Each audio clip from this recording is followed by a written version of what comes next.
함께 오늘 에베소서 5장 2절 말씀을 가지고요, 향기로운 제물이라는 제목으로 좀 말씀을 나눠보기를 원합니다. 예수님의 죽으심에 대해서 이 말씀이 향기로운 제물 그리고 희생 제물이라고 표현을 합니다. 잠시 원어를 좀 말씀을 드리고자 합니다. 앞에 나오는 향기로운 제물일 때 이 제물은 이제 프로스포라라고 하는 단어를 쓰고 있습니다. 근데 뒤에 이제 희생 제물이라는 것은 뒤시아라는 단어를 쓰고 있습니다. 이 뒤시아라고 하는 제물이라고 말할 때 뒤시아라는 표현이 성경 안에 몇 군데 더 나오게 되어집니다. 그래서 에베소서 5장 2절 말씀뿐만 아니라 몇 가지 말씀을 좀 더 보려고 합니다. 빌립보서 4장 18절 말씀을 보게 되면요, 내게는 모든 것이 있고 또 풍부한지라 에바브로디또 편에 너희가 준 것을 받음으로 내가 풍족하니 이는 받으실 만한 향기로운 제물이요 하나님을 기쁘시게 한 것이라 라고 되어 있습니다.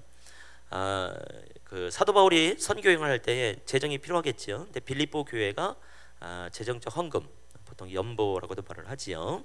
헌금을 많이 했습니다. 그때에 그것을 가지고 제물이라고 말합니다. 그때 그 헌금, 그 연보를 가지고 이때 이 제물이라는 것도 역시 뒤시아라는 헬라어를 쓰게 되어집니다. 또 히브리서 13장 15절 16절, 먼저 15절 말씀을 보면, 그러므로 우리는 예수로 말미암아 항상 찬송의 제사를 하나님께 드리자. 이는 그 이름을 증언하는 입술의 열매니라 라고 말합니다. 찬송의 제사라는 표현이 나옵니다. 찬송의 제물이라고 써도 뭐 상관이 없겠죠. 왜? 역시 이때 이 제사도 뒤시아라는 단어를 쓰고 있기 때문에 그렇습니다. 그냥 찬송의 예배 이렇게 말을 해도 될 텐데 왜 찬송의 제사라고 표현할까라는 생각을 좀 하게 되어지죠. 역시 16절 말씀을 보게 되면, 오직 선을 행함과 서로 나누어 주기를 잊지 말라. 하나님은 이 같은 제사를 기뻐하시니라 이렇게 말씀하십니다. 제사가 또 나왔어요. 선을 행하는 것과 서로 나누어 주는 것, 이것을 가지고 성경은 제사, 뒤시아다라고 표현을 하고 있습니다. 또 로마서 15장 16절 말씀도 보는데요, 이 은혜는 곧 나로 이방인을 위하여 그리스도 예수의 일꾼이 되어 하나님의 복음의 제사장 직분을 하게 하사 이방인을 제물로 드리는 것이 성령 안에서 거룩하게 되어 받으실 만하게 하려 하심이라 라는 말씀이 있습니다. 사도 바울에게 은혜가 있다는 거예요. 어떤 은혜냐면 이방인을 위한 그리스도 예수의 일꾼이라는 은혜입니다. 좀 더 구체적으로 하나님의 복음의 제사장 직분을 한다라고 되어 있어요. 그래서 제사장이라는 예배 용어와 복음이란 용어가 함께 가면서 복음을 전하는 것, 전도하는 것, 그 자체가 하나님께 얼마나 놀라운 예배인가에 대해서 언급을 하죠. 그래서 이방인을 제물로 드린다라고 표현을 하고 있습니다. 옛날에 뭐 구약 시대에 제물로 드리려면 죽이고 그 다음에 각을 떠야 되는데, 실제로 이방인을 뭐 죽이고 각을 뜨는 건 아니겠죠. 그러면 큰일 나겠습니다. 전도한 거예요, 전도한 거예요. 근데 그것이 하나님께 제물이 되었다, 예배가 되었다라고 표현을 하고 있습니다. 자, 이때 제물 이런 것이 아까 잠깐 언급했던 프로스포라를 쓰고 있습니다. 그러니까 예수님의 희생, 예수님의 죽으심에 대해서 같은 의미로서 표현을 하고 있는 것을 발견하게 되는 거죠. 또 아주 유명한 말씀, 로마서 12장 1절 외우기도 하시겠죠. 시작. 그러므로 형제들아, 내가 하나님의 모든 자비하심으로 못 외우시는군요. 너희 몸을 하나님이 기뻐하시는 거룩한 산 제사로 드리라. 이는 너희가 드릴 하나님께 드릴 영적인 예배니라. 이제 개역 한글 이전 버전에서는 이제 제사라고 표현하고 있고, 개역 개정에서 이제 제물로서 표현을 하고 있습니다. 역시 이때 이 제물도 뒤시아를 쓰고 있습니다. 그러니까 예수님의 죽으심, 그 제물에 대해서 뒤시아를 쓰고 있고, 그 외에 성경에 또 다른 부분도 뒤시아를 쓰고 있습니다. 자, 구약 성경에서 제물이라고 하면 신약 성경에서 당연히 예배를 의미하게 되겠죠. 그러면 당연히 신약 성경에서 제물이 나왔다는 얘기는, 신약 성경에서 제사가 나왔다는 얘기는 그것 또한 예배라고 얼마든지 살펴볼 수가 있겠습니다. 자, 그러면 우리가 신약 시대에 살고 있으니까 굳이 제물, 제사라는 표현을 꼭 쓸 필요는 없는 거잖아요. 그냥 예배로서 표현해도 충분히 이해를 할 수 있는 것인데 왜 굳이 예배가 아니라 제사, 재물이라고 표현을 할까?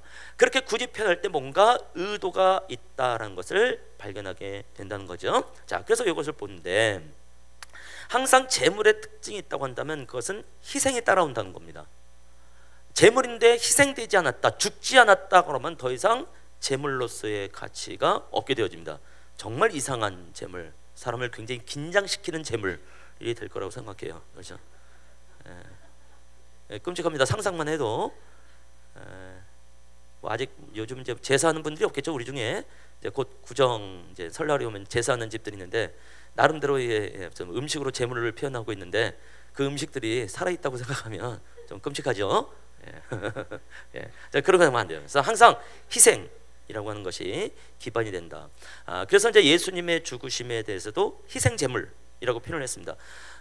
그 개역 한글에서는 생축으로 이렇게 되어졌었는데 개역 개정에선 희생 제물이라고 되어 있고 더군다나 그 앞에 자신을 버리사라고 표현하고 있는 것을 발견하게 됩니다. 자, 그래서 항상 제물이라는 때는 희생이라는 것이 기본이다, 기반을 하고 있다는 것을 잘 기억하시면 좋겠다는 겁니다. 자, 그렇다고 한다면 나머지 연보라고 하는 것, 또 찬송하고 찬양하는 것, 또 선을 행함과 나눠주는 것, 또 역시 복음을 전하는 것, 삶 속에서 하나님께 제사, 제물로 예배로 드린다는 것, 다 기본적으로 희생이라는 것이 기반되지 않고서는 이게 제사, 제물로서 표현할 수가 절대로 없습니다. 그렇죠? 자, 조금 더 하나하나 살펴보겠습니다. 자, 빌립보서 4장 18절에 하나님께 향기로운 제물이라고 그랬어요. 빌립보 교인들이 사도 바울에게 이제 함께 연보하고 성경 헌금했던 것을 가지고 향기로운 제물이다 이렇게 표현을 하고 있습니다. 역시 그 제물 안에서 이제 희생이 있었다라는 것을 이제 발견하게 되어지는데 헌금하는 게 즐거우십니까? 아멘. 예. 뭐 그렇게 쉽게 아멘이 나오진 않습니다. 그래도 뭐 헌금 그러면 괜찮은데 11조 굉장히 좋으십니까? 아멘. 예, 다행입니다. 예. 남편들이 어차피 버는 거니까 뭐. 예. 내 헌금은 뭐. 예.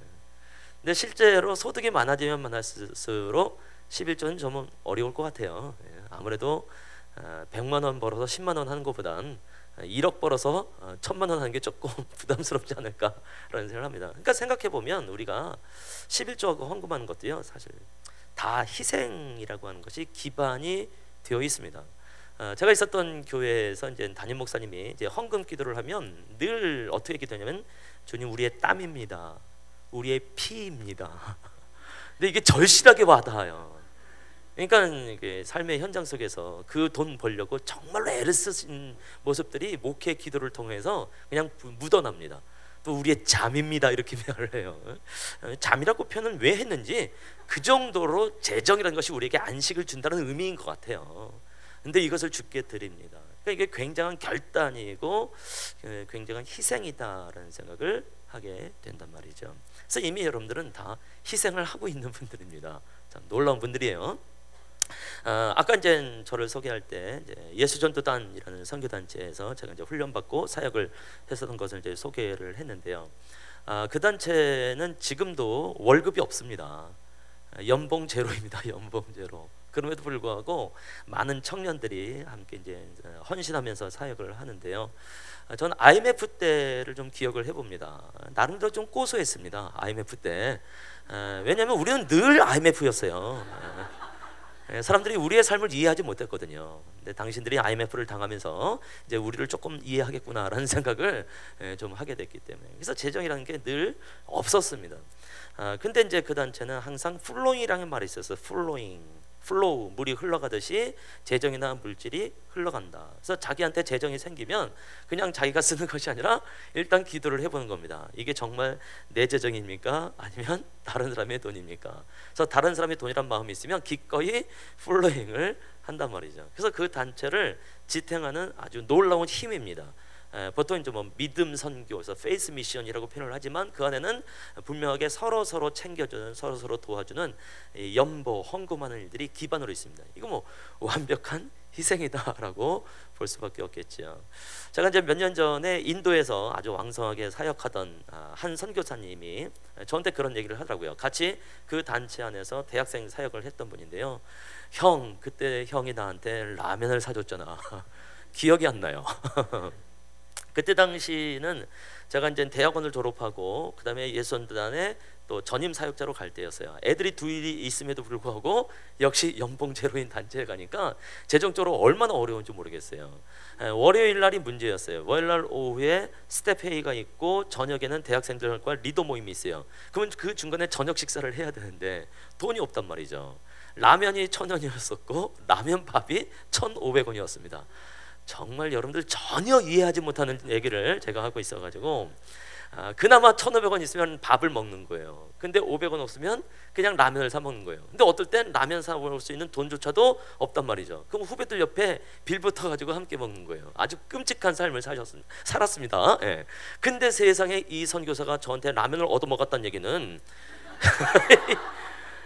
이게 보통 충격이 아닌 거예요. 야, 우리가 그렇게 살았구나. 그래서 지금도 뭐 오랜만에 만나도 아주 끈끈한 정이 있는 것을 좀 발견하게 되어지고, 자, 하나님의 은혜가 있었던 것을 좀 기억하게 됩니다. 역시 다 희생이라는 것을 기반을 하지요. 근데 그것이 그 선교단체에만 있는 특징은 좀 아니더라고요. 일반 성도님들 안에서도 그런 나눔의 삶을 사는 분들이 얼마나 많은지 모르겠어요. 전 지금도 좀 충격이 되기도 하면서 굉장히 감사한 건데, 안산에 가면 이주 노동자들이 많이 있습니다. 특히 인도네시아에서 온 이주 노동자들 중에서는 크리스찬들이 좀 많습니다. 그래서 인도네시안 교회가 좀 큰데요. 예배 세미나가 있었어요. 예배 세미나가 다 끝나고 나서 한 청년이 정문에서 기다리면서 악수를 청하더라고요. 악수를 했어요. 근데 손에 뭔가 쪽지 같은 게 쥐어지더라고요. 감사 편지인가 보다 하고 주머니에 집어넣고 열심히 이제 운전하고 고속도로를 달리는데 갑자기 생각나서 뭐라고 썼지 하고 딱 꺼내봤는데 10만 원짜리 수표인 거예요. 너무 충격이 되는 거잖아요. 아니, 이 형제가 왜 나한테 10만 원을 플로잉을 하지? 다시 되돌아갈 수도 없는 상황이란 말이죠. 참 여러 가지 생각을 하게 됐어요. 그때 당시 뭐 지금도 뭐 크게 다르지 않겠지만 이주 노동자가 많이 받아야 월급이 한 150만 원 정도 된다고 한단 말이죠. 유흥비를 마련하기 위해서 이 땅에 온 게 아니잖아요. 정말로 많은 재정을 본국에다 보내고 정말 적은 재정으로 생활비를 할 텐데 그 중에 10만 원을 저한테 줬다는 얘기는 50% 그 생활비의 50%를 줄 수도 있겠다는 생각이 들더라고요. 일단 마음이 참 따뜻해지면서 저도 이제 다른 곳에 이제 헌금하게 되었습니다만, 정말 그런 것들이 그야말로 희생 자체다. 이미 교회 안에 하나님께서 그런 은혜를 주신 것을 좀 발견하게 된다. 어쨌든 연보하고 헌금한다는 것, 희생, 잘 기억을 하자는 거죠. 자, 뿐만이 아니라 하나님께 찬송의 제사, 찬송의 예배를 드린다는 것도 사실 쉬운 것 같지만 우리 안에 약간의 희생을 조금 요구합니다. 오전이잖아요. 지금이 목이 잘 안 풀립니다. 또 찬양팀은 그래도 계속 연습하면서 목이 풀린 상태에서 오지만 여러분들은 오자마자 찬송을 해야 돼요. 쉬운 게 아니에요, 사실은. 그래서 우리 찬양 인도하시는 전사님이 굉장히 지혜로운 분이죠. 그래서 조금 A키로 해야 된 걸 G키로 옮겼고, 그 다음에 사실은 왕께 만세 이 찬양은 G키로 해야 되는데 F로 했습니까? E키로 했습니까? E키로 했죠. 그 굉장히 낮춘 거죠. 사실 이제 남자의 경우는 그게 조금 더 어려워요. 근데 이제 여성들의 경우 2키 정도를 낮추면 부르기 편합니다. 특히 이 아침에 월키로 부르면요, 여러분들 뭐 다들 그냥 안 하든지 목소리가 가든지 이렇게 된단 말이죠. 사실 쉽지 않아요. 사실 교회 주일 예배 11시 예배 때도 찬송가를 그 고음을 4절을 계속 불러보세요. 힘들어요. 그래서 이제 주일날 오전 11시 예배 같은 경우는 이제 남성들이 한 옥타브 낮춰서 이제 부르는 경우를 발견하게 되죠. 그러니까 별거 아닌 것 같지만 사실은 찬송한다라는 것도 우리 안에 약간의 희생을 기반으로 하는 것을 발견하게 됩니다. 제발 간곡하게 부탁하는데 립싱크는 하지 마시길 권해드립니다. 앞에서 다 보입니다. 꼭 찬송하십시오. 사실 찬송은 목청껏 하게 되어 있습니다. 성경 말씀을 잘 보게 되면 이 배에서부터 목에서부터 그냥 끓어오르는 그냥 가래 끓는 소리와 함께 목청껏 찬양할 때 하나님의 역사가 있는 것을 좀 발견하게 됩니다. 도저히 내가 모르는 찬양이다 그러면 랩을 하십시오. 랩을 하십시오.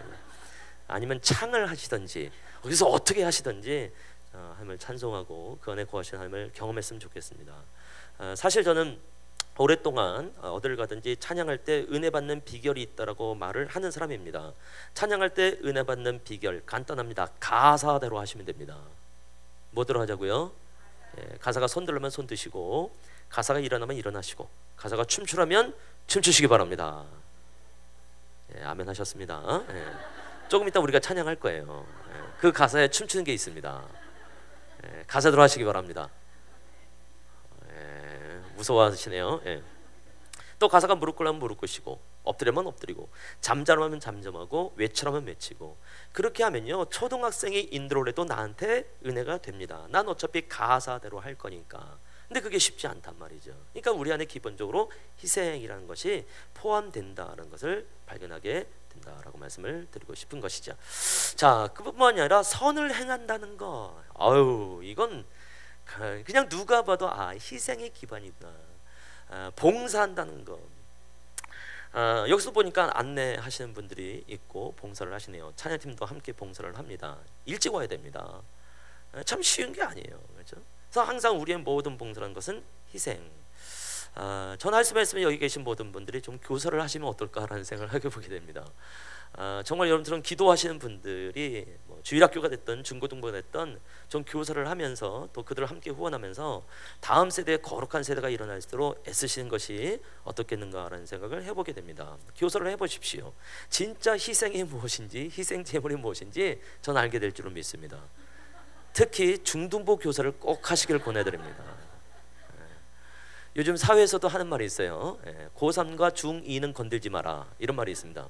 고3은 20대 때문에 그런 거고, 중2는 너무 무섭기 때문에 건들지 말라는 얘기입니다. 중학교 2학년 잘못 건드렸다가 큰일 납니다. 그만큼 어려운 세대라는 얘기예요. 그래서 저는 항상 중등부를 생각하면 블랙홀을 떠올립니다. 중등부는 블랙홀입니다. 모든 은혜는 중등부에서 사라지기 때문에 그렇습니다. 정말 어려워요. 물론 또 오랫동안 외계인이라고 그랬죠. 외계인. 중등부는 외계인이에요. 얘네들은 외계어를 씁니다. 알 수 없는 말들을 열심히 합니다. 모든 것을 줄여서 말하니까 얘네들하고 대화하기가 너무너무 어려워요. 중등부는 예배 때 도대체 감정 표현도 없고, 그래서 항상 중등부 교사들에게 격려를 드린 것은 중등부 교사들이요, 교회에게 월급을 신청하시기 바랍니다 라고 말할 정도입니다. 얼마나 어려우면 제가 이렇게까지 표현을 하겠어요. 그러니까 이건 분명히 희생이라는 것이 기반이 되어집니다. 요즘은 이제 교회가 이제 식사 당번이나 이런 게 잘 없습니다만, 식사 당번으로서 혹시 다른 교회에서 하셨던 분들, 그거 정말 힘듭니다. 말이 주방 권세지 주방 노가다입니다. 국수 한번 풀어봐요. 진짜 반찬 한번 짜봐요. 난리가 납니다. 그나마 남자들은 그냥 먹죠. 같은 여자들끼리 그 핍박이 그래서 대부분 주방은 그냥 상처받는 장소, 시험 드는 장소, 이렇게 될 수밖에 없는 상황이 되어집니다. 자, 새로운 교회 분명히 주차 관리들이 있을 거라고 생각합니다. 주일 예배 때 정말 어렵습니다. 일단 일찍 와야 돼요. 주차 관리가 늦게 오시면 곤란합니다. 늦게 왔는데 어떻게 주차 관리를 해요? 그분이 관리 대상자인데. 그렇죠?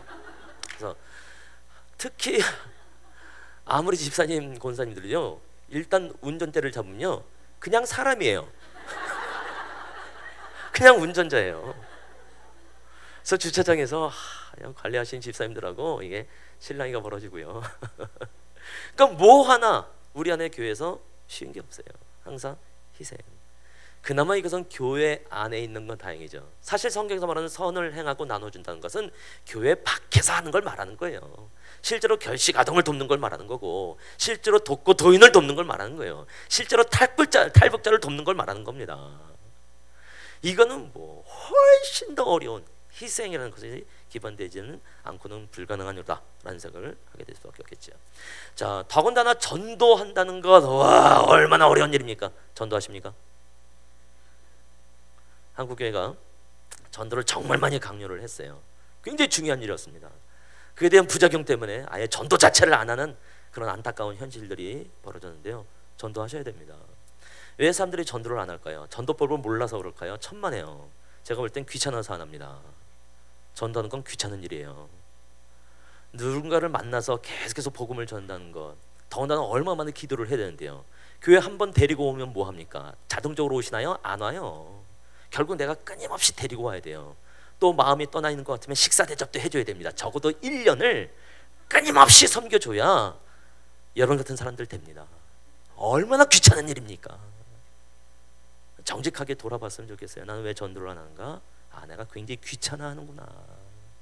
그러니까 전도 자체도 얼마나 희생이라는 것이 기반되지 않고선 어려운 일인가를 잘 알게 되죠. 더나 사도 바울이 말하는 것은 선교거든요. 이방인을 제물로 드린다라고 말할 때 그 선교를 말합니다. 그야말로 목숨을 내놔야 되는 상황 속에 지금도 우리의 선교사들이 그렇게 사역하고 있는 것을 발견하게 된다는 거죠. 또한 로마서 12장 1절에 삶을 드린다라고 한다는 것도 이건 완벽한 희생이죠.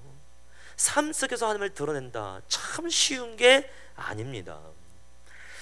그래서 너의 몸을 산 제물로 드린다라고 말을 할 때 그것은 우리의 몸을 각을 뜨는 것이 아니라 우리의 삶의 영역을 각을 떠서 하나님께 예배로 드려라라는 말이 되는 것 아니겠어요? 그래서 20여 년 전서부터 한국 교회 안에 아주 놀라운 말이 생겼습니다. 예배가 삶이 되고 삶이 예배가 된다. 굉장히 중요한 말씀입니다. 전 개인적으로 주일 성수라는 말보다 훨씬 더 중요한 말이라고 믿습니다. 주일 성수하면 뭐 합니까? 월에서부터 토요일은 지 맘대로 사는데, 그러니까 우리는 보다 본질적이고 보다 중요한 것을 강조해야 된다고 생각해요. 예배가 삶이 되고 삶이 예배가 되는 분들이 주일 성수를 안 하면 찜찜해서 못 삽니다. 그러니까 훨씬 더 중요한 걸 강조할 필요가 있겠다. 자, 그래서 저는 하나님의 나라를 위하여 돈 벌다가 죽었으면 순교라고 말씀드리고 싶습니다. 하나님의 나라를 위하여 공부하다가 죽었으면 순교라고 말씀드리고 싶습니다. 그것은 예배가 삶이 되고 삶이 예배가 된다는 것을 이해를 하면 충분히 받을 수 있겠다라고 말씀을 드리고 싶습니다. 보니까 초등학생이 있네요. 학생입니다. 학생은 공부를 해야 됩니다. 방학이라서 왔는데 계약하고 나면 순교해야 됩니다. 뭐 하라는 얘기요? 죽도록 공부하라는 얘기예요. 예배 때도 이런 얘기를 해서 미안해요. 나도 학부모라 어쩔 수 없어요. 잠깐 마찬가지예요. 하나님의 나라를 위하여 백수로 있다가 죽었다? 순교입니다. 백수 아무나 합니까? 백수는 24시간 예배할 수 있는 사람입니다. 정말 귀한 분들입니다. 백수의 삶을 누리십시오. 감사함으로 보내십시오. 자, 그 얘기는 하나님의 나라를 위하여 전업주부로 있다 죽었다 순교입니다. 교회장으로 치러줘야 됩니다. 어려우십니까? 대부분 여러분들에게 해당되는 말인데 믿음으로 전업주부의 삶을 사시기 바랍니다. 아멘. 그리고 여러분의 가정이 하나님의 나라가 되게 하십시오. 그리고 다른 가정을 살리는 그런 가정이 된다고 한다면 탁월한 사역자들이죠. 탁월한 예배자들이죠 라고 말씀을 드릴 수밖에 없는 거죠. 자, 실제로 직장 안에서 그리스도인이라는 이름으로 산다는 게 굉장히 어려운가 봅니다. 제가 인천에 한 교회에 갔을 때 한 형제가 교제 찬양의 시간에 저한테 찾아왔어요. 눈물을 한참 흘리면서 뭐라고 말하냐면 직장에서 그리스도인이라는 이름으로 산다는 게 얼마나 어려운지 아십니까? 그런데 그냥 가더라고요. 뭔가 제가 말을 해야 될 것 아니겠어요. 근데 가는 모습을 보면서 진짜 힘들구나, 진짜 힘들구나. 전 사실은 이제 대학교를 졸업하고 바로 선교단체 간사로 있고, 그다음에 이제 뭐 교회에서 이제 사역을 하다 보니까 소위 말해서 직장생활, 사회생활을 못 해봤어요. 그래서 실제 여러분들의 아픔이 뭔지는 잘은 모릅니다. 근데 그 형제의 고백을 보면서 정말 힘든 일이구나. 그래서 내가 예배가 삶이 되고 삶이 예배가 된다고 강조를 하지만 이것이 얼마나 어려운 일인지, 그래 이것은 분명히 삶 안에서 희생이라는 것이 기반이야라는 생각을 하게 되더란 말이죠. 자, 어떻습니까? 하나같이 재물이라고 하는 것은 희생, 자기를 버려야 되는 일들이 있는 것을 발견하게 되는 것이죠. 그러면서 이 제사들의 특징이 있습니다. 분명히 향기로운 제물이라고 되어 있습니다. 희생 제물뿐만 아니라 향기로운 제물. 여러분, 제물에서 향기가 납니다. 제물은 이미 희생, 죽은 거라고 그랬어요. 죽은 거에서 향기가 난단 말이에요. 그래서 어떻게 보면 향기로운 시체, 참 안 맞는 말이죠. 향기로운 죽음, 이렇게 말을 할 수도 있어요. 그건 인간적으로 볼 땐 정말 맞지 않는 말인데 성경 안에서는 그렇단 말이에요. 그러니까 예수님의 십자가의 죽으심이 우리한테는 피비린내일 수 있겠지만 그것은 하나님께 향기로운 시체였단 말이에요. 향기로운 죽음이었단 말이죠. 참 역설이죠. 참 쉽지 않은 문제라고 생각합니다. 진정한 예배 안에는 향이 납니다. 향기가 있습니다. 사실 이때 이 향기는 신약 성경에서만 나는 건 아닙니다. 구약 성경 최초로 제단이라는 걸 쌓아놓고 하나님께 제사를 드리는 인물이 있습니다. 노아입니다. 방주에서 내려와 제단을 쌓아놓고 하나님께 제사. 그때 하나님께서 제사를 받으시는데 향기를 받으시고 라고 표현이 나옵니다. 제사를 받는 거니까 하나님께서 제사를 받았다라고 표현하는 것이 우리한테 훨씬 더 와닿을 텐데 향기를 받으시고 라는 표현을 합니다. 그때 그 향기는 레위기라고 하는 말씀, 다 제사법에 관한 책이잖아요. 수많은 제사가 나오는데 그때마다 항상 그 제사를 향기로 표현을 합니다. 이는 하나님께 향기로운 냄새니라라고 표현을 합니다. 이때 이 향기라고 하는 것은요, 다른 말로 번역을 하면 달냄, 기쁘게 함, 평안케 함, 진정시킴 이란 뜻을 갖고 있습니다. 하나님께서 노하시기에 굉장히 마음이 어렵고 근심이 되어지고 한탄을 하셨습니다. 그래서 사람을 지었음을 내가 한탄하고 근심하노라. 그래서 싹 다 쓸어버리면서 하나님께서 정말 진노를 하시고 심판을 하십니다. 근데 노아가 방주에서 내려와 하나님께 제사를 드릴 때 그 제사를 받으셨는데 진정이 된 겁니다. 달램이 된 겁니다. 평안하게 된 겁니다. 기쁘게 된 겁니다. 그래서 저는 항상 예배자에겐 특권이 있습니다. 예배자는 하나님을 위로합니다. 하나님을 격려합니다. 하나님을 평안케 합니다. 하나님을 기쁘게 합니다. 하나님의 마음을 달랩니다 라고 표현을 합니다. 실제로 그 노아의 제사를 받으시고 하나님께서 평강 가운데 말씀하십니다. 내가 다시는 사람으로 말미암아 땅을 저주하지 않겠노라. 굉장한 갈등과 낙담과 한탄 속에서 그 말씀한 게 아니라 평강 가운데 그 말씀하신 것을 발견하게 됩니다. 참 노아의 위대함이 그 안에 있다고 생각을 합니다. 그래서 늘 생각하시면 좋겠어요. 예배라고 하는 것은 하나님을 위로하고 하나님을 격려하고 하나님을 평안하게 한다. 결국 우리의 예배, 지금 이 예배를 통해서 사실 우리 안에 평강이 있고 우리가 위로가 되지만 하나님께도 넘치는 위로와 평강과 기쁨이 된다는 사실을 꼭 기억하시면 좋겠습니다. 그러면 그때부터 우리의 예배라는 것이 훨씬 더 기대와 소망이 넘치는 것이 되지고, 사실은 이런 표현은 선교사들한테는 아주 자연스러운 표현입니다.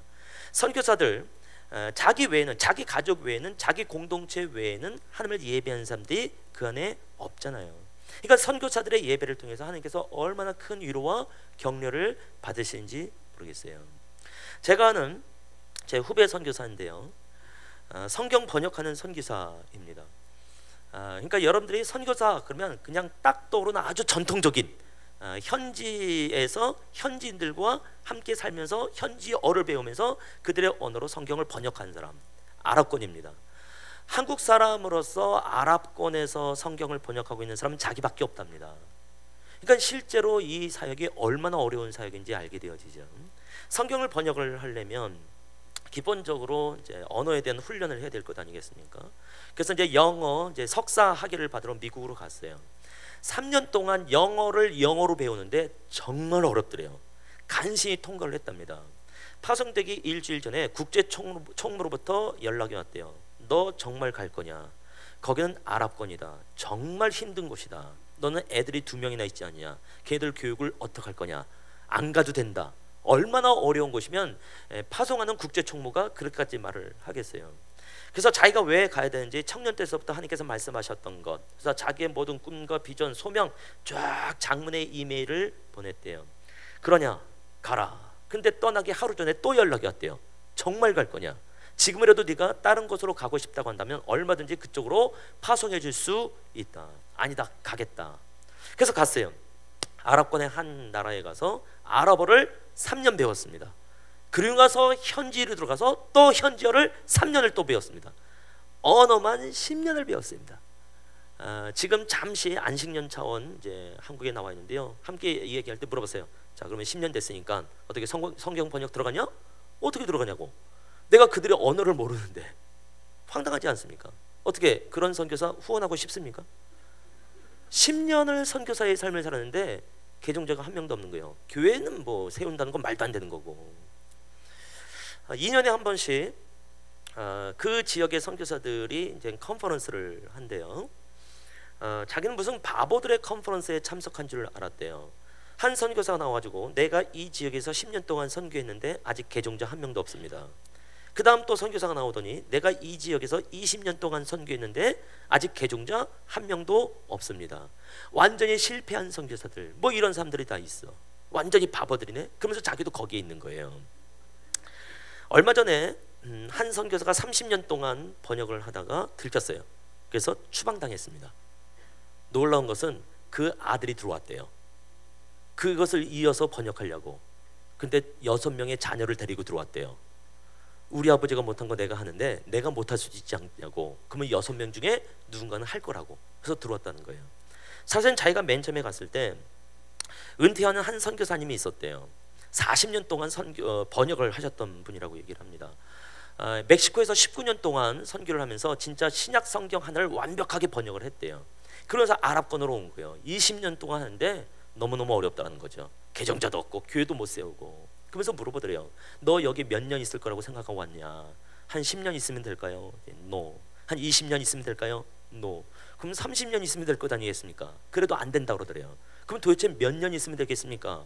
이분이 하는 말이 next generation. 무슨 말인지 다 알았죠? 예. 예. 실제로 그래서 30년 선교사 하신 분이 추방당하고 지금 자녀가 들어온 거예요. 사실 그 얘기를 자기 아들한테 2, 3년 전에 얘기는 걔가 2, 3학년 때라는 거예요. 초등학교 2, 3학년 때 이런 거 있다더라. 내 세대에 못할 수도 있다. 그때 어떻게 하면 좋겠냐. 얘가 그럼 내가 하겠다고. 초등학교 2, 3학년이 지금 얘들이 이제 국제학교를 보내지 않고 현지 학교를 보냅니다. 자기가 왜 국제학교를 못 보내겠냐고. 보낼 수 있다고. 근데 내가 그런 거 하려고 지금 선교사 온 거 아니지 않냐고. 내가 못할 수도 있는데 내 아들 중에 누군가가 그 일을 할 것 같다고. 실제로 얘네들이요 왜 현지 학교를 다니고 있는지 본인들이 이해를 하고 있대요. 그리고 제가 보더라도 이 선교사가 번역하는 것보다 아들들이 번역하는 게 더 빨라요. 얘들은 삶 속에서 그냥 이제 문어체뿐만 아니라 구어체를 다 배우는 거니까 살면서 와 하나님의 역사가 참 놀랍다라는 생각을 하게 되어지는데 어쨌든 하나님께서 예배자를 찾으십니다. 한국 땅에서 찾는 거 어렵지 않습니다. 이렇게 많은 사람들이 주님을 예배하니까. 그러나 아랍권에는 없을 거라고 생각하고 휙 돌아봤는데 갑자기 4명이 네 식구가 예수 우리 왕이여 이곳에 오소서 보좌로 주여 임하사 찬양을 받아 주소서. 여러분이 하나님은 어떻게 하겠습니까? 당연히 임하죠. 당연히 그 찬양을 받죠. 그래 이 4명의 이 가족, 이 식구는 하나님의 위로자야. 하나님을 평안케 하는 사람이야. 하나님을 기쁘게 하는 사람이야. 그야말로 제대로 된 향기를 내는 사람이야 라는 생각이 들게 되더라고요.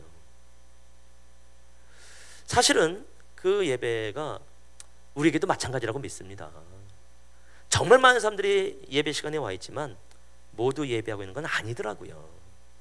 그래서 주님이 오죽하면 하나님께서는 자기에게 예배한 자들을 찾으시느니라 라고까지 말씀했을까요? 그때 찾는다는 것은 휙 돌아보는 걸 말하는 것이 아니라 국과수에서 범인이 행했던 그 흔적, 혈흔, 지문 하나 찾으려고 온갖 과학적인 방법을 다 동원해서 범인을 잡듯이 그때 찾는다는 의미를 갖게 되어집니다. 그러니까 지금도 동일하게 함께 있지만 정말 주께서 찾으시는 예배자가 누구인가 전자현미경으로 주께서 보고 계시다라고 보시면 되겠지요. 그때 우리가 거기에 합당하게 된다고 한다면 정말 하나님의 마음을 달래고 평안케 하는, 하나님을 위로하고 그러한 격려하는 예배자가 된다고 믿습니다. 그야말로 향기라는 것이 나게 되겠지요. 함께 예배하면서 아마 이 수요 기도 예배가 제가 볼 땐 그런 향기로운 예배가 아닌가라는 생각을 해보게 됩니다. 아멘. 비록 사이키 조명이 우리에게 잠시 마음을 딴 데 가게 하지만 신경 쓰지 마십시다. 어차피 이 건물 뭐 오래 쓸 것도 아니잖아요. 그렇죠? 아멘. 그러니까 뭐 주께서 알아서 뭐 하시겠죠. 뭐. 향기. 나의 예배에 향기가 있는가? 나의 삶에 향기가 있는가? 실제로 예수님의 제사에 대해서 향기로운 제물이라고 표현할 뿐만 아니라 연보하는 것을 이는 하나님 앞에 향기로운 제물이다, 하나님을 기쁘시게 한 것이다 라고 성경을 표현하고 있습니다. 찬송하고 또 선을 행하고 나눈 것에 대해서도 이 같은 제사는 하나님이 기뻐하시느니라 라고 표현을 하고 있습니다. 전도와 선교하는 것에 대해서도 이방인을 제물로 드렸는데 하나님께 받으실 만하게 되었다, 다른 말로 하면 잘 받아들일 수 있는 것이 되었다, 기쁘게 하는 것이 되었다, 환영할 만한 것이 되었다 라고 표현을 하고 있습니다. 우리의 삶을 드리는 것에 대해서도 하나님이 기뻐하시는 산 제물로 드리라 라고 말씀하고 있는 것을 발견하게 되어집니다.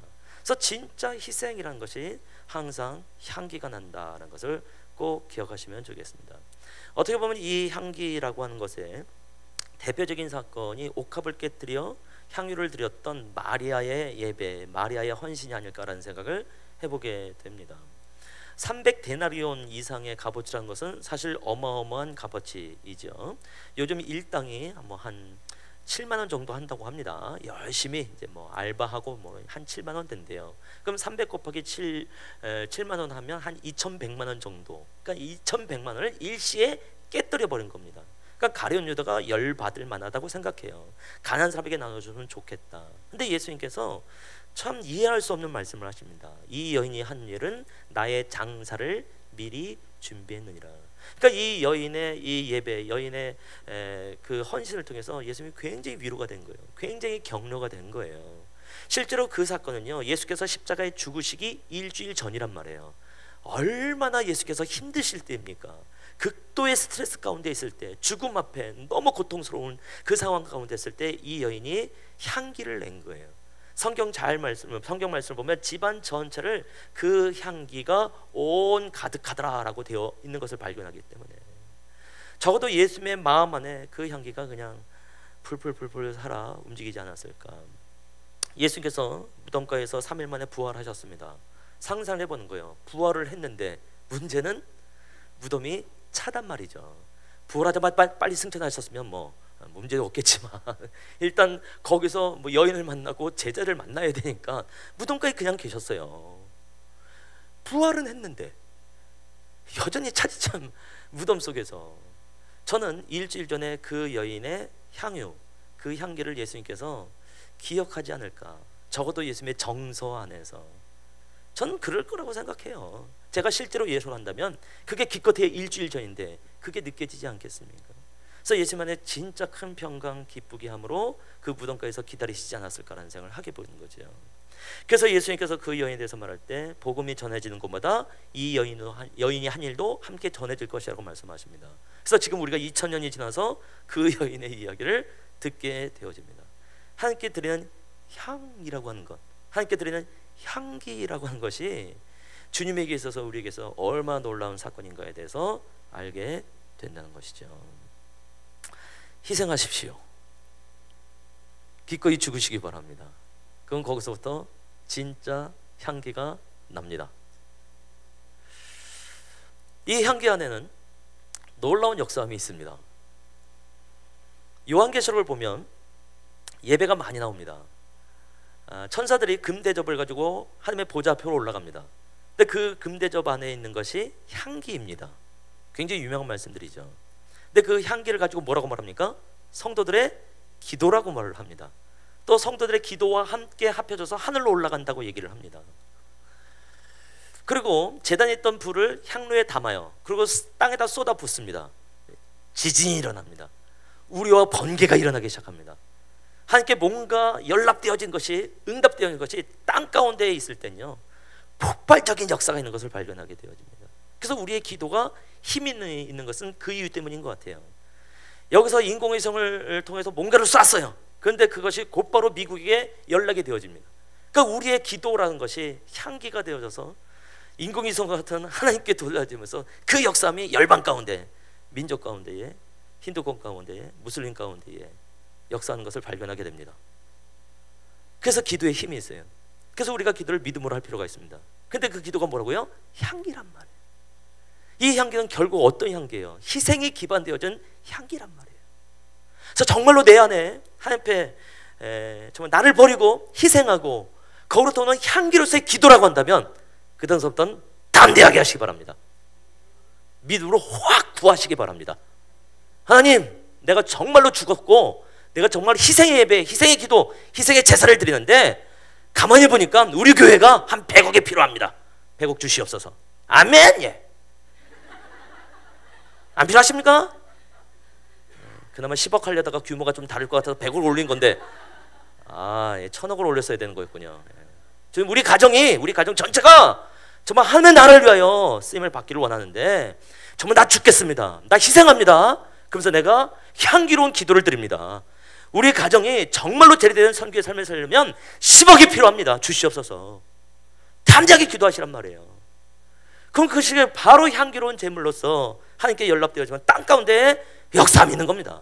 누군가를 하나님이 흔들어서 우리에게 역사하시고 함께 동참케 하는 일이 일어나게 될 줄로 믿습니다. 근데 100억과 10억에 관심을 갖지 말이 아니라 먼저 내 안에 희생이 있는가, 내가 정말 향기가 나고 있는가 라는 생각을 먼저 가져야 되겠죠. 근데 사실 성경을 보면 희생과 조금 다른 제사가 나옵니다. 다른 말하면 자해 예배가 합니다. 자해 예배. 그래서 원래 오늘 설교 제목이 희생인가 자해인가였어요. 근데 제목이 너무 이렇게 우리 여자 성도님들을 어렵게 할 것 같아서 제가 향기로운 제물로 바꾸자고 다시 문자를 보냈습니다. 그것은 갈멜산에서의 바알의 선지자들과 엘리야의 제사, 어떻게 보면 제사 전쟁이죠. 제사 배틀이라고 말을 할 수 있겠죠. 이 바알의 선지자들이 아무리 부르짖어도 도대체 불이 나질 않습니다. 불이 내리질 않아요. 그래서 이들이 어떻게 합니까? 칼로 창으로 자기의 몸을 긁습니다. 자해를 하는 거죠. 그래도 불이 안 내려요. 반면에 우리 엘리야 선지자는요, 그냥 뭐 제단 써놓고 이렇게 제물을 올려놓는 정도 아니라 그냥 물을 부어버립니다. 제단 주변에 도랑을 팠는데 그 도랑 전체에 물이 가득할 정도로 엄청난 물을 붓습니다. 그리고 응답하옵소서, 그냥 불이 내려버립니다. 저는 엘리야가 굉장한 그때 당시 믿음의 사람이었기 때문에 우리가 생각하는 것처럼 통성기도 불을 내려주시옵소서 라고 하지 않았을 거라고 생각해요. 간단하게 모든 걸 다 해놓고 자, 응답하시죠. 불, 이거 하나로 그냥 역사했다고 믿어요. 대표적인 희생의 사랑, 희생의 예배자, 희생의 향기가 하나님께 나니까 하나님께서 그냥 역사해 버립니다. 한번 돌아봤으면 좋겠어요. 혹시 나의 예배가 희생이 아닌 자해는 아닐까? 불 한번 내려보려고, 내 봉사 한번 잘 돼 보려고 내가 지나치게 애쓰고 있는 건 아닌가? 만일 이때 바알의 선지자들의 제사를 통해서 불이 내렸으면 와, 이 선지자들이 얼마나 기고만장했을까요? 정말 떵떵거리고 살았을 거라고 생각합니다. 자기가 확 드러나죠. 진짜 희생은 희생자가 드러나지 않습니다. 죽었는데 어떻게 희생자가 드러나죠? 자기가 드러난다라고 하는 것은요, 제가 볼 땐 희생이라기보다는 자해라고 말씀드리고 싶어요. 지금까지 많은 봉사들을 하셨고 많은 일들을 하셨는데 상처를 받거든요. 왜 상처를 받을까요? 나를 인정해주지 않기 때문이더라고요, 결국은. 그렇죠? 내가 얼마나 열심히 국수를 말하는데 그거 불었다고 나한테 욕을 해? 왜 나를 인정해주지 않냐는 거예요. 내가 주차관리 얼마나 힘든지 알아? 이 빨간 봉 들고 왔다 갔다 하는 게 얼마나 힘든지 알아? 근데 왜 나한테 그래? 자해요, 자해. 희생은 죽었기 때문에 그냥 툭 던지면 툭 굴러가고 툭 던지면 툭 굴러가고, 그런 게 시체인 겁니다. 사실은 제 얘기예요. 제가 지금은 목소리가 좀 괜찮은 편이에요. 근데 어저께 이제 집회가 좀 있었기 때문에 목을 좀 많이 써서 약간 좀 상했는데, 그래도 이 오전에 이 정도 목소리는 굉장히 괜찮은 겁니다. 근데 원래는 제가 5년 전에 굉장히 목이 쉬어 있었어요. 한 5년 동안. 뒤에 이제 아까 이제 어디 가세요? 최영민 목사님 있었는데, 어디 갔네? 네. 또 최영민 목사님이 대학생 때 제가 이제 가르쳤던 이제 제자와 같은 사람이기 때문에 제 목소리를 잘 아는 사람이에요. 그래서 와임 했을 땐 괜찮았는데 이제 와임을 나와서 사역이 많아져서는 몰라도 5년 동안 목이 너무너무 아팠어요. 그래서 사람들이 제 목소리를 딱 들으면 부흥 강사구나 라는 느낌을 가질 정도로 기도원 원장 뭐 이런 느낌을 가질 정도의 목이 쉬어 있었는데, 그래서 이비인후과를 갔더니 성대에 물혹이 있더라고요. 그 성대 결절은 그냥 쉬고 좀 안식하고 있으면 어느 정도 해결이 돼요. 근데 물혹이라고 하는 것은 반드시 수술을 해야 된다고 하네요. 근데 수술을 하게 되면 적어도 3개월 동안은 전혀 말을 하지 말아야 된대요. 이거 사역은 해야 되고 어떻게 가능합니까? 어렵지요. 그 시기에 굉장히 슬펐어요. 도대체 뭘까? 나름 하나님의 나라를 위해서 열심히 사역한다고 했는데 목을 못 쓰게 되는 건가? 이런 생각이 들더라고요. 그러면서 이 갈멜산의 제사가 떠오르는 거예요. 근데 가만히 보니까 제가 엘리야가 아니라 바알의 선지라는 생각이 정말 많이 들었어요. 불 한번 내려보려고, 어쨌든 내가 하고 있는 이 사역인데 뭔가 역사가 일어나려고 내가 얼마나 애를 썼는지, 내가 목이 쉰 것은 결국 내 목을 갖고 자해를 했구나 라는 생각. 그렇다고 불이 전혀 안 내렸다 이건 아니에요. 약간의 내리긴 내렸던 것 같아요. 근데 저는 점점점 힘들어지더라고요. 사실 사람하고 대화하기도 싫고, 사역의 현장에 있기도 싫고, 찬양할 땐 그나마 괜찮은데 특히 통성기도 할 때가 목이 가장 많이 쉬거든요. 통성기도 하기 싫고, 그러니까 은혜가 떨어지는 거예요. 점점점 영적으로 메말라가는 저 자신을 보면서 내 사역에 뭔가 문제가 있다라는 생각을 하게 됐어요. 근데 어쨌든 물혹이 있다는 얘기를 들은다면서부터 재밌는 것은 목소리가 그냥 좋아지기 시작했어요. 왜 좋아졌는지 모르겠어요. 그냥 좋아졌어요. 그래서 요즘은 청년 때 목소리의 거의 90%를 회복한 것 같아요. 어떨 땐 청년 때보다도 더 좋은 소리가 나기도 하고. 그러면서 재밌는 건 뭐냐면 제가 사역을 하면서 스스로 쉬더라고요. 스스로 안식을 하더라고요. 뭔가 내 힘으로 하려는 그 힘이 점점 빠져나갑니다. 그렇다고 사역이 안 되는 게 아니더라고요. 여전히 하나님께서는 당신의 일을 행하시더라고요. 내가 무록이 있었던 것이 얼마나 내 안에 감사한 일인지. 그래서 저도 이제야 비로소 희생의 예배, 향기로운 예배를 배워가는 것 같아요. 좀 봉사할 때 힘을 좀 빼십시다. 우리가 힘든다고 힘을 놓는다고 해서 주께서 역사하시고, 내가 힘을 뺀다고 해서 주께서 덜 역사하시고, 그런 건 아닌 것 같아요. 그래서 돌아봤으면 좋겠어요. 나의 봉사 안에 내가 드러나고 있는가? 하나님이 드러나고 있는가? 조금이라도 내가 드러나고 있다 한다면 그때보다 난 상처를 받을 거고, 그때부터 나는 분명히 시험 들 거고, 그러면서 딴 사람 판단할 거고, 끊임없는 자애의 예배 속에서 결국 우리는 아주 밑바닥 인생을 살아갈 수밖에 없겠다라고 말씀을 드리고 싶은 겁니다. 그래서 여러분에게 말씀드리는 거예요. 축복의 말인 겁니다. 희생하십시오. 죽으십시오. 희생으로 시작했으면 희생으로 마치십시다. 희생으로 시작했다가 제발 자해로 마치지 마십시오. 처음에 우리 한국교회에서 기도하십시다 라고 말씀드렸는데, 한국교회 문제가 거기 있는 것 같아요. 대부분 목회자들이 목회를 시작할 때 자해로 시작하지 않습니다. 십자가의 삶을 내가 살겠습니다. 그래서 희생으로 시작해요. 근데 수십 년이 지나서 자해로 끝나네요. 당신이 인정받지 못하니까. 그런 분들을 너무너무 많이 만나게 됩니다. 그것은 목사님들뿐만이 아니겠죠. 수많은 장로님들, 수많은 권사님들, 수많은 집사님들 중에서 왜 교회를 떠날까요? 가만히 돌아보면 우리 안에 상당히 많은 자해가 있는 것을 발견하게 되는 거죠. 진짜 희생이 있는가를 돌아보자는 겁니다. 그래서 2014년도를 희생의 예배로, 희생의 봉사로 들으시면 어떨까요? 전 그런 생각을 해보게 됩니다. 자해한다는 것은 반쯤 죽은 재물, 재물인데 반쯤 죽은 거예요. 끔찍하죠. 구약시대에 제사를 드리려면 재물을 가져와서 직접 죽이게 되어 있습니다. 그럼 피를 흘린단 말이죠. 가죽을 직접 벗기게 되어 있습니다. 그리고 토막을 냅니다. 다 내장도 꺼냅니다. 그러고 난 다음에 제단 위에 올려놓고 불러서 태워 제사를 드립니다. 그때 제물이 되는 겁니다. 근데 생각해 보세요. 쿡 찔러가지고 피가 질질질 해서 죽어가고 있는데 얘가 반쯤 죽은 거죠. 그래서 반쯤 죽은 상태에서 피를 흘리면서 성막 일대를, 성전 일대를 돌아다니고 있다고 생각해 보세요. 그 피 비린내를 어떻게 할 겁니까? 모든 사람들에게, 모든 재물에게 피가 다 퍼져버리고 가죽을 벗겨버렸는데 얘가 아직도 죽은 게 아니죠. 가죽이 벗겨진 상태 속에서 돌아다니고 있다고 생각해 보세요. 그게 볼만하겠습니까? 토막을 냈는데 토막들이 통통통통 해가지고 막 돌아다닌다고 생각해 보세요. 내장을 꺼냈는데 막 창자하고 막 이런 것들이 돌아다니고 그냥 목을 감고 이런다고 생각해 보세요.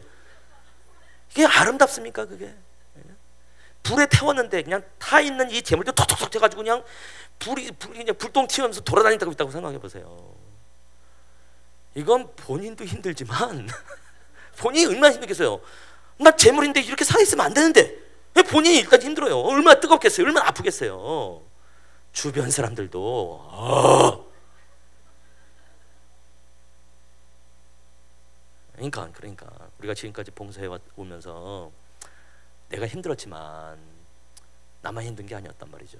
주변 사람들에게 얼마나 엄청난 민폐를 끼쳤던 사람들인데